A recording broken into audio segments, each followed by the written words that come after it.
राव अनवार का नाम ईसीएल से निकालने के मामले पर केस की समाअत हुई है। आपको बताएं, अदालत का नजरसानी दरखास्त अदालती फैसले के साथ दोबारा दायर करने का हुक्म।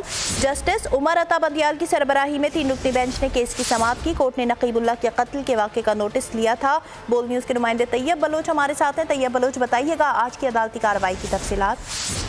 जी, राव अनवार का नाम ईसीएल से निकालने से मुतल्लिक केस की समाअत जस्टिस उमर अता बंदियाल की सरबराही में 3 रुकनी बेंच ने की और दौरान समाअत अदालत ने राव अनवार को नजरसानी दरखास्त दोबारा अदालती फैसले के साथ दायर करने का हुक्म दे दिया। और दौरान समाअत राव अनवार के वकील मलिक नईम इकबाल का कहना था कि अदालत ने नकीबुल्लाह के कत्ल का नोटिस लिया था और इस वजह से राव अनवार अदालत में भी पेश होते रहे और अदालतों ने राव अनवार को जमानत दे दी है। ताहम अभी तक राव अनवार का नाम जो है वो ईसीएल पर मौजूद है। इस पर जस्टिस उमर अता बंदियाल ने कहा कि ईसीएल से नाम निकलवाने का भी एक तरीकाकार मौजूद है। आप कहते हैं कि जमानत पर है तो नाम ईसीएल से भी निकाला जाए।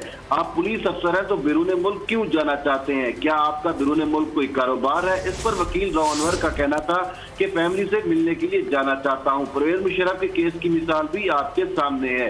इस पर जस्टिस उमर अता बंदियाल ने कहा, क्या राव अनवर पर कोई और FIR या इंक्वायरी भी चल रही है?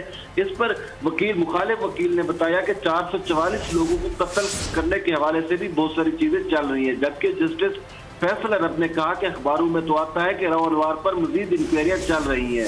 जस्टिस उमर अता बंदियाल ने कहा कि आप कहते हैं कोई और इंक्वायरी और FIR नहीं है। इस पर मुखालिफ वकील फैजल सदीकी ने कहा कि राव अनवर के खिलाफ नैब में असासों से मुतल्लिक इंक्वायरी भी चल रही है। इस पर जस्टिस उमर अता बंदियाल ने कहा कि इस नोयत के तो बहुत से केसेस मौजूद हैं, हम इस केस को नहीं देख रहे। ताहम अदालत ने राव अनवर को दोबारा नजरसानी दरखास्त दायर करने का हुक्म देते हुए समाअत गैर मुअय्यना मुद्दत के लिए मुलतवी कर दी।